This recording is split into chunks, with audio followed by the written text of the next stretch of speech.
It looks something like this.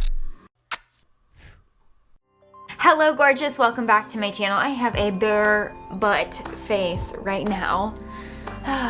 The things I do for you guys, because I am going to do a first impression-ish video. I'm gonna try out the CoverGirl. This is the True Blend Matte Made Foundation. It is Comfort Matte, Transfer Resistant. We're going to get into this foundation, talk about it, try it out, figure out my color, all that stuff. So let's just get started. Okay, so if you follow me on Instagram, you saw me open this box already. They sent me a PR package with all the shades. And that's not an exaggeration. Literally, all of the shades were in the box, and they were this regular size. So what I want to do is I hopped on CoverGirl's website, and I want to tell you a couple of the things or the key points that this particular product claims to do so that we can figure out if it's true. This, by the way, is not sponsored. I just wanted to do this for you guys.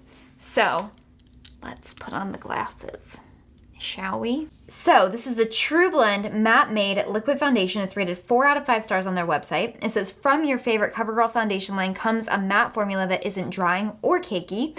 True Blend Matte Made's formula is developed with Flexi Hold technology that creates a strong yet flexible film on skin for durability and comfort, while the mattifying powders absorb oil, minimizes pores for a soft, matte, flawless finish, up to 12 hours of wear. So that's a big promise. Okay, so the 5 main points that I see here on the webpage is that it is a 12-hour comfort matte, pore minimizing, oil control, transfer resistant, and all 40 shades. So it comes in 40 different shades. So the fact that it is pore minimizing is pretty insane to me for a drugstore foundation. It's a big promise, y'all. So let's hop into this. I pulled 2 colors. I'm gonna see which one works for me, and yeah. All right, rings are coming off. That means it's getting serious. I don't know why, but I can't stand, I just washed my hands and I can't stand when there's water under my rings, and Matt's always yelling at me. He doesn't yell at me, but he gets on to me because I take my rings off all over the house and I leave them all over the house, which is a horrible habit. Don't do that at home. Okay, first off, I'm gonna apply primer using the Laura Mercier Foundation Primer. It's hydrating. This is the one I've been using as my go-to. So what I do is you guys have seen my studio, and if you haven't, I can link that in the description bar below the video where you can see my studio. It pretty much looks the same for the most part, but when I'm using something on an everyday basis, I now have a set of drawers over to the side of my desk, and that's where I keep the products that I use on an everyday basis or that I'm testing out currently. So this is the only primer I have in there besides the Giorgio Armani, which I tested in the Nordstrom video, which I can also link in the description box below. But I just really like this one because it's hydrating and it's summertime and my skin has just been really feeling dry because it is so dry here in California. Oh my gosh. And I'm having some issues on my chin. I feel like I'm looking at my screen. I don't feel like you can really see them, but you know how there's a pimple coming, but it's not there yet, but it's coming, it's brewing, and it's like painful? Got 2 uh-ohs on my chin right now.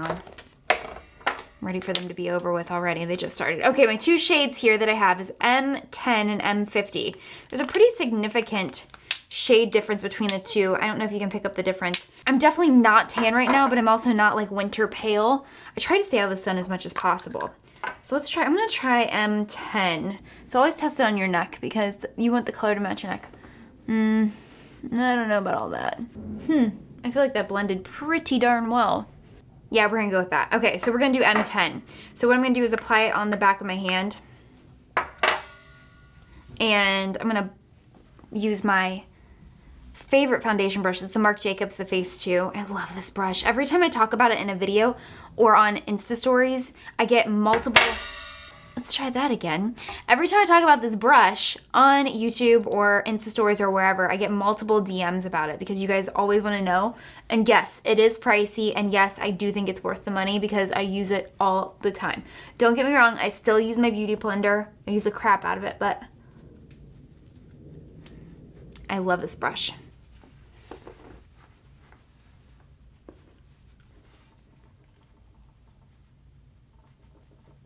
Okay, so applied it.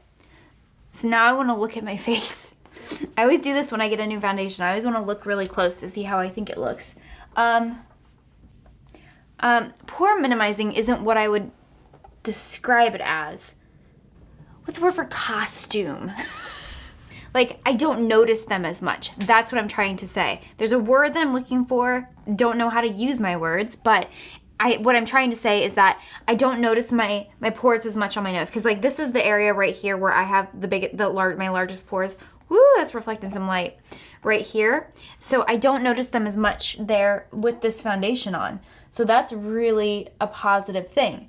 It definitely evens out my skin tones, I would say. It's got a very sticky feeling to it, but you can't judge that until you actually set the foundation, I feel like. It's definitely evening. I feel like I have a more even overall skin tone right now. I'm going to turn it to the other. I was looking at magnifying. I'm going to apply some concealer and some powder and get right back to you. All right, so I have my foundation set. I used my go-to lately. This is the IT Cosmetics Your Skin But Better CC. It's the Airbrush Perfecting Powder. And then I also set under my eyes because I used my normal concealer, Derma Blend, with the Kat Von D Translucent. And I just feel like I have a really nice, even canvas now. I do feel like my face is still pretty sticky, more than usual after setting a powder. So I'm going to go ahead and set with my bronzer too.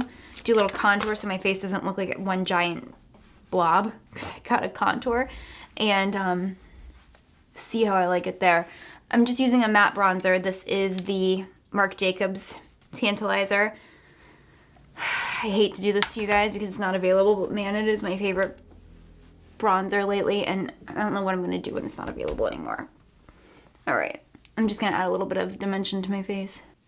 And just a little bit of blush. Tartist palette and my Real Techniques brush.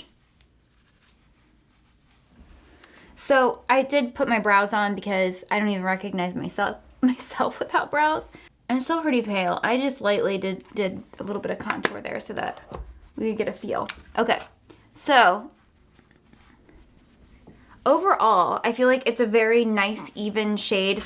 I have to go back and look at what it promises to do because now I don't even remember. Isn't that terrible? Hold on, let's look. I know pore minimizing, which I already addressed that. 40 different shades. That's a fact. That's not a claim. Oil control. Transfer resistant, 12-hour comfort matte. So those are the things that I can't tell you right this second because I kind of have to see how they wear. It says it isn't drying and it isn't cakey. I would agree with that. It's definitely not cakey. It's a medium coverage. It's not drying feeling. Like I said, it's got a little bit of a sticky, but it's still really fresh. So that might dry out a little bit towards the end of the day.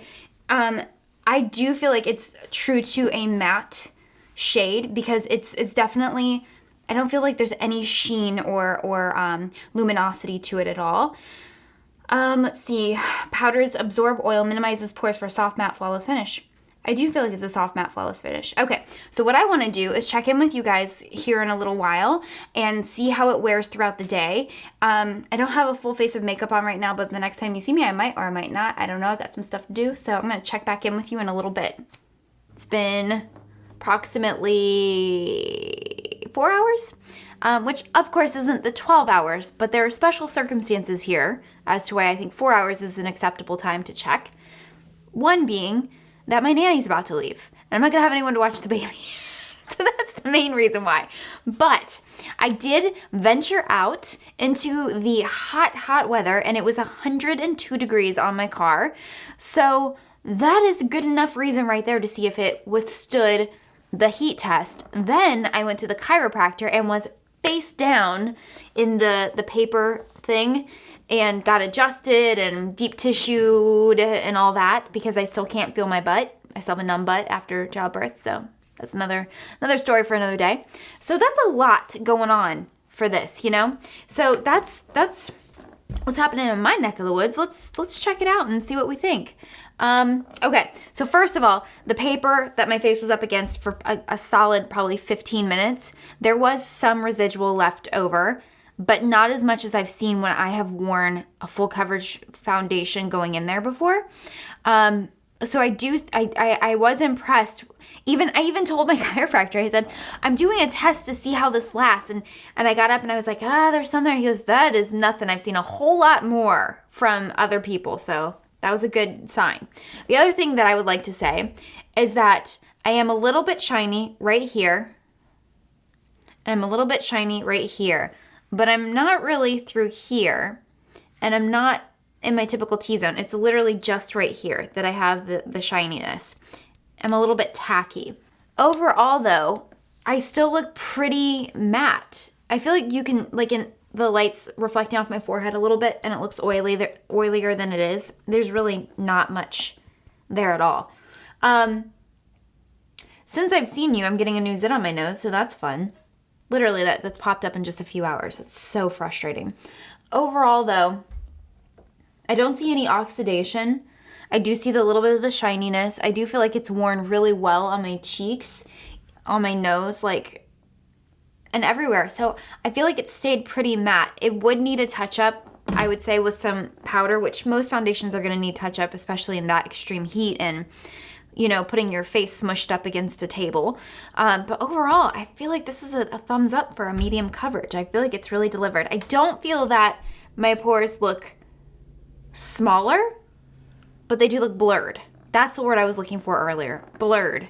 So yeah, I think it's a good foundation, especially for the price point. Actually, all I know is that it's drugstore. I don't even know what the price point is. Let's look it up. COVERGIRL TRUBLEND Matte Made. So it's $8.49 at Target, $8.44 at Walmart. So under 10 bucks. I feel like it wore fantastic for a medium coverage. It's great for every day. I give it 2 thumbs up. Let me know in the comments below. Is this something you guys want to see from me more? Want to see more product reviews, like first impressions, see how it wears throughout the day? Because I did this a couple weeks ago with the Thrive Mascara, and you guys seem to really like that video. So let me know if this is something that I should do more of, because I like this. I like testing out a product and figure out whether it's a keep or a toss. So let me know in the comments. Thank you guys so much for watching. Love y'all so much. Don't forget to visit me on my blog, AngelaLanter.com. Au revoir. I actually kissed my hand that time. I've never done that before. That was weird.